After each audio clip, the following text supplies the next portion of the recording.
Hello, Gemini. This is going to be your weekly tarot and oracle forecast. If it's meant for you, it's meant for you.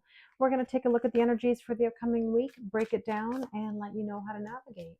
Now, this video is intended for all Gemini, Sun, Moon, Rising, and Venus signs. So if you'd like to check out your other astrological placements, please check out my other videos. You may also be watching this for a specific person who is a Gemini, and if not, that's okay. You can always check out my other videos for your SP. Now, we're going to look at the energies for this week. We are officially in Taurus season, and hallelujah, that is a blessing because it means things are going to slow down a little bit. We're going to be a little bit more methodical, and we're going to shift out of that worry. I think the energy recently has been very high strung, very testing kind of energy, treading water, even some self sabotage. I think the emotions have been running really high. And so I think that it's important this week that we feel more grounded. So we're going to start off by asking what energy is grounding this week. This set of cards reveals the foundational energy Spirit is offering to stabilize and support you. It may reflect where you're gaining strength or where you're being asked to root down. So Gemini, we have here practice freedom. I've seen this card quite a bit. I think this was in the Cancer reading for sure. Release the weight of judgment. Fly free is what I keep saying today. Review your responsibilities. Not all responsibilities are ours to hold. Stop overgiving and being responsible for everybody else's stuff. Let it go. Let go of all that no longer serves you. Get lost. Fall deep into the realm of imagination. I want you to have discernment, not just total, imagination. There is a balance there, but I do want you to imagine the possibilities for yourself. If you're feeling weighed down by other people's responsibilities or issues, it's time to look at what's important to you. My mother used to always say problem ownership, right? Is it your problem? Right? If it is, okay. If it isn't, then you got to let it go. So what is rising to the surface emotionally? So these cards are showing what's hidden, maybe some feelings or truths. All of this is emerging, especially under Juno retrograde's influence. So what are you finally ready to feel, face, or express? You've been holding yourself back. Four of Pentacles is all or nothing, extremes of giving time, love, or money. And there's the Star, healing, blessings, and wishes coming true.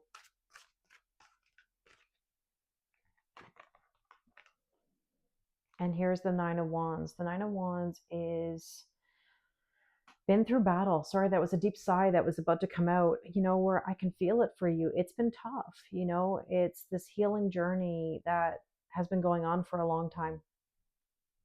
But there's still some energy holding you back, right? And so with that, we have Three of Cups. You need more celebration in your life. I've seen the Three of Cups a ton today in so many readings, very many readings. So we want to have fun. But if this is about boundaries, two's company, three's a crowd, you've got to make sure that you're taking care of that, implementing those boundaries.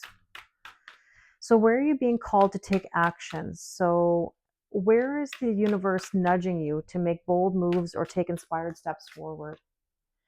You've got to be authentic. Interesting. There's fear. I understand that. Geminis, when they go to sleep at night, their head hits the pillow. All they do is worry about the who, what, when, where, why, and how.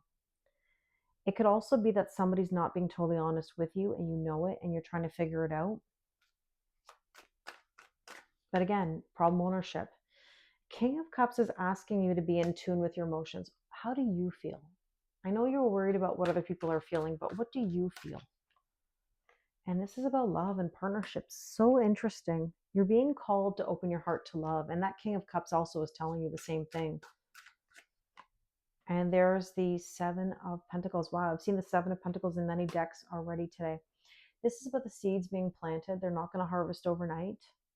It's slow, very slow energy.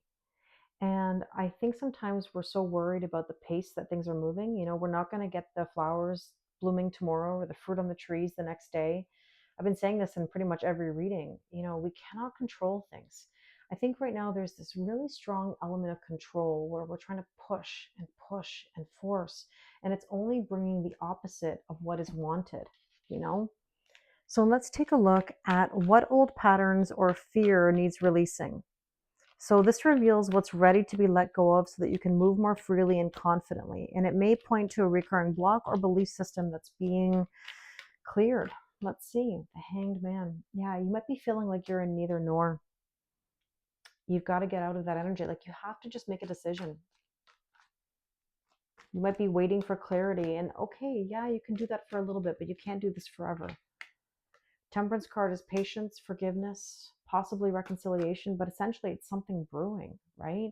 It's the idea of turning something into something else. It's alchemy. Take what you've learned from the past, apply it to the present so you can have a better future.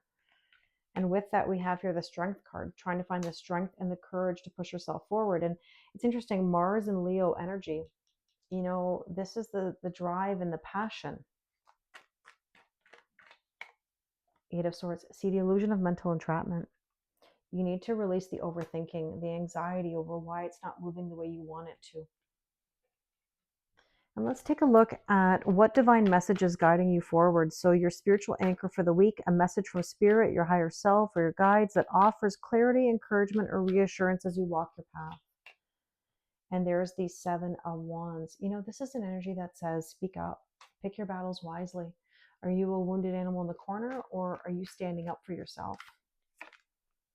The Nine of Cups is ask and you shall receive. And I said this in another reading. I'm not sure if it was Aries, but here's the thing. You can ask for what you want. There's nothing wrong with that. But the universe is going to give you what you need more than anything. You have to understand that. And you also have to respect it. Just because you want something doesn't mean that that's the best thing for you. You've got to allow the universe to deliver. Because it could be the best thing that ever happened to you. And there's the Chariot. The Chariot is basically telling you to move forward. Beautiful. That's another number 7 card. So 7 could be, oh, there we go. Yeah, 7. Wow. And the Son of Cups. This is the Knight of Cups, which is opening your heart to love. Beautiful energy. Wow. Okay, let's take a look at some last bit of guidance here for you. Let's see what you need to know. Oh, almost dropped it. Be flexible. Be open to the possibilities. That's my whole point, is you don't have to be so rigid or expect it to be a certain way.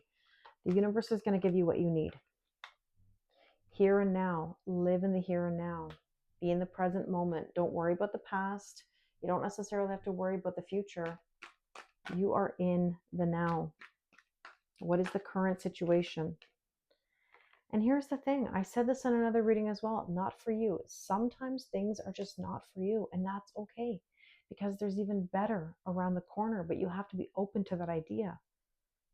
And I know sometimes it's disappointing or it hurts. But once you achieve the better, you have no idea how good that feels. That's why I always talk about manifesting the better. I really hope this resonates with you. If you'd like to do a personal reading with me, the link is in the description box below. Thank you very much, and I wish you an amazing week.